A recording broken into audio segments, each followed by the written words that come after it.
بسم اللہ الرحمن الرحیم 562 قبل مسیح سے 605 قبل مسیح تک بخت نصر اپنے زمانے کا ظالم اور شفاق ترین بادشاہ رہا ہے۔ قوم عمالقہ کو ایک لڑکا ان کے بت نصر کے قریب پڑا ہوا ملا تھا، جس کی وجہ سے انہوں نے اس کا نام بخت نصر یعنی نصر کا بیٹا رکھ دیا۔ بخت نصر بابل کا بادشاہ تھا، اسے بنوقد نصر کے نام سے بھی یاد کیا جاتا ہے۔ یہاں یہ بتانا ضروری ہے کہ بابل موجودہ عراق کے قدیم نام میسوپوٹیمیا کا ایک قدیم شہر تھا۔ میسوپوٹیمیا قدیم تہذیب کے حوالے سے جانا جاتا ہے۔ بابل کلدانی سلطنت کا دارالحکومت تھا، جو موجودہ بغداد سے لگ بھگ 65 کلومیٹر کی مسافت پر دریائے فرات کے کنارے آباد تھا۔ 1750 قبل مسیح میں بیبیلونیا کے بادشاہ حمورابی نے اسے دارالسلطنت بنایا تو یہ دنیا کا خوبصورت ترین شہر بن گیا۔ 4000 سال قبل مسیح کی تحریروں میں بھی اس شہر کا ذکر ملتا ہے۔ 699 قبل مسیح میں بادشاہ بنوقد نصر یا بخت نصر نے اسے دوبارہ تعمیر کرایا۔ پرانا شہر دریائے فرات کے کنارے چونکہ آباد تھا، بخت نصر نے دریا پر پل بنوایا اور مغربی کنارے کا ایک وسیع علاقہ بھی شہر کی حدود میں شامل کر دیا۔ اس کے عہد میں شہر کی آبادی 5 لاکھ نفوس پر مشتمل تھی۔ بخت نصر کا باپ نبو لاثر بھی بابل کا بادشاہ تھا۔ باپ نے صلاحیتوں کو بانپتے ہوئے بخت نصر کو مصر پر حملے کے لیے بھیجا۔ اس نے زمانہ شہزادگی میں ہی مصر فتح کر ڈالا۔ اپنے باپ نبولاثر کی وفات کے بعد یہ تخت نشین ہوا۔ اس کے عہد سلطنت میں زیادہ تر دولت بابل کی قلعہ بندی اور تعمیرات پر خرچ ہوتی رہی۔ اس کا محل بھی عجوبہ تھا۔ بخت نصر کے تعمیر کردہ معلق باغات دنیا کے 7 قدیم عجائبات میں دوسرے نمبر پر شمار ہوتے ہیں۔ ایک روایت کے مطابق اس نے یہ باغات اپنی ملکہ شاہ بانو ایرانی کی خوشی کی خاطر تعمیر کروائے تھے، کیونکہ وہ ہر وقت اپنے ملک کی سرسبز و شاداب وادیوں کو یاد کرتی رہتی تھی۔ 80 فٹ بلند یہ باغات معلق نہ تھے، بلکہ ایسی جگہ لگائے گئے تھے جو درجہ بدرجہ بلند ہوتی جاتی اور 350 فٹ تک پہنچ گئی تھی۔ ان باغات کے علاوہ بنو نصر کے زمانے میں بابل علم و ادب اور تہذیب و تمدن کا بڑا مرکز بھی مانا جاتا تھا۔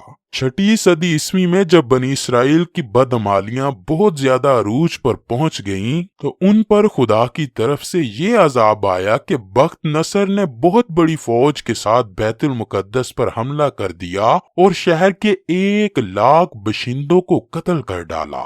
1 لاکھ کو ملک شام میں ادھر ادھر بکھیر کر آباد کیا، 1 لاکھ کو گرفتار کر کے لونڈی اور غلام بنا لیا۔ حضرت عزیر علیہ السلام بھی انہی قیدیوں میں تھے۔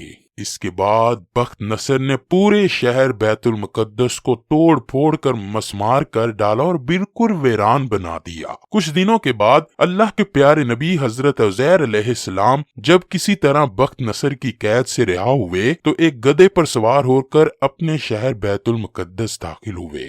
اپنے شہر کی ویرانگی و بربادی دیکھ کر ان کا دل غمگین ہو گیا اور وہ رو پڑے۔ چاروں طرف چکر لگایا مگر انہیں کسی انسان کی شکل نظر نہ آئی۔ ہاں، یہ دیکھا کہ وہاں کے درختوں پر خوب زیادہ پھل آئے ہیں جو پک کر تیار ہو چکے ہیں، مگر کوئی ان پھلوں کو توڑنے والا نہیں ہے۔ یہ منظر دیکھ کر نہایت ہی حسرت و افسوس کے ساتھ بے اختیار آپ کی زبان مبارک سے یہ جملہ نکل پڑا کہ اس شہر کی ایسی بربادی اور ویرانی کے بعد بلا کس طرح اللہ پاک اس کو آباد کرے گا۔ اس قدر ویرانی دیکھ کر آپ علیہ السلام نے تعجب سے کہا، اللہ انہیں ان کی موت کے بعد کیسے زندہ کرے گا؟ یہ فرمانے کے بعد آپ علیہ السلام نے اپنی سواری کسی جگہ باندھی اور آرام کی غرض سے لیٹ گئے۔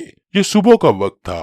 اسی دوران آپ کی روح قبض کر لی گئی اور آپ 100 سال کی نیند سو گئے، نیز آپ کا گدھا بھی مر گیا۔ اسی عرصے میں آپ علیہ السلام لوگوں کی نگاہوں سے پوشیدہ رہے۔ 100 سال بعد آپ کو شام کے وقت زندہ کیا گیا تو اللہ عز و جل نے آپ سے فرمایا، تم کتنے دن یہاں ٹھہرے رہے ہو؟ آپ علیہ السلام نے عرض کیا، 1 دن یا اس سے کچھ کم وقت؟ کیونکہ حضرت عزیر علیہ السلام کا یہ خیال تھا کہ یہ اسی دن کی شام ہے جس کی صبح آپ آرام کے لیے لیٹے تھے۔ اللہ پاک نے فرمایا تم یہاں 100 سال سے ٹھہرے ہوئے ہو، اپنے کھانے پینے کی چیزیں دیکھو ویسی ہی صحیح سلامت ہیں، اور اپنا گدھا تو دیکھو کس حال میں ہے۔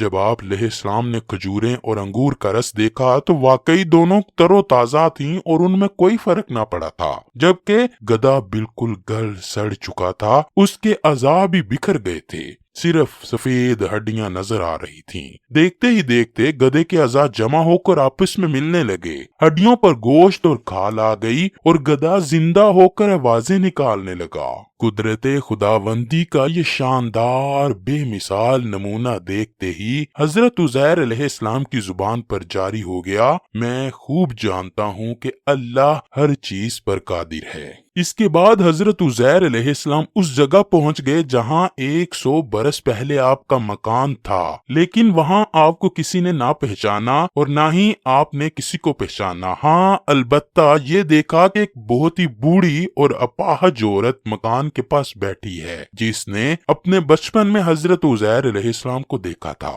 آپ نے اس سے پوچھا کہ کیا یہ مکان عزیر کا ہے؟ اس نے جواب دیا جی ہاں۔ پھر بڑھیا کہنے لگی عزیر کا کیا ذکر کرتے ہو، اس کو تو 100 برس ہو گئے، وہ بالکل ہی لاپتہ ہو چکے ہیں۔ یہ کہہ کر بڑھیا رونے لگی تو آپ علیہ السلام نے فرمایا اے بوڑھی اماں، میں ہی عزیر ہوں۔ تو بڑھیا نے کہا سبحان اللہ، آپ کیسے عزیر ہو سکتے ہیں؟ آپ علیہ السلام نے فرمایا اے بوڑھی اماں، مجھ کو اللہ پاک نے 100 برس مردہ رکھا، پھر مجھ کو زندہ فرما دیا اور میں اپنے گھر آ گیا ہوں۔ تو بوڑھی عورت کہنے لگی کہ حضرت عزیر تو ایسے باکمال تھے کہ ان کی ہر دعا قبول ہوتی تھی۔ اگر آپ واقعی عزیر ہیں تو میرے لیے دعا کیجئے کہ میری آنکھوں میں روشنی آ جائے اور میرا فالج اچھا ہو جائے۔ حضرت عزیر علیہ السلام نے دعا کر دی تو بڑھیا کی آنکھیں ٹھیک ہو گئیں اور اس کا فالج بھی اچھا ہو گیا۔ پھر اس نے غور سے آپ کو دیکھا تو پہچان لیا اور بول اٹھی میں شہادت دیتی ہوں کہ آپ یقیناً حضرت عزیر علیہ السلام ہی ہیں۔ پھر وہ بڑھیا آپ کو لے کر بنی اسرائیل کے محلے میں گئی۔ اتفاق سے وہ سب ایک مجلس میں جمع تھے اور اسی مجلس میں آپ کا لڑکا بھی موجود تھا جو 118 برس کا ہو چکا تھا۔ آپ کے کچھ پوتے پوتیاں بھی وہاں موجود تھیں۔ بڑھیا نے مجلس میں شہادت دی اور اعلان کیا اے لوگو، بلا شبہ یہ حضرت عزیر علیہ السلام ہی ہیں۔ یہ عجیب و غریب اور حیرت انگیز ماجرا دیکھ کر سب لوگوں نے یک زبان ہو کر یہ کہنا شروع کر دیا بے شک حضرت عزیر ہی ہیں اور یقیناً یہ خدا کے بیٹے ہیں۔ چنانچہ اسی دن سے یہ غلط اور مشرکانہ عقیدہ یہودیوں میں پھیل گیا کہ معاذ اللہ حضرت عزیر علیہ السلام خدا کے بیٹے ہیں۔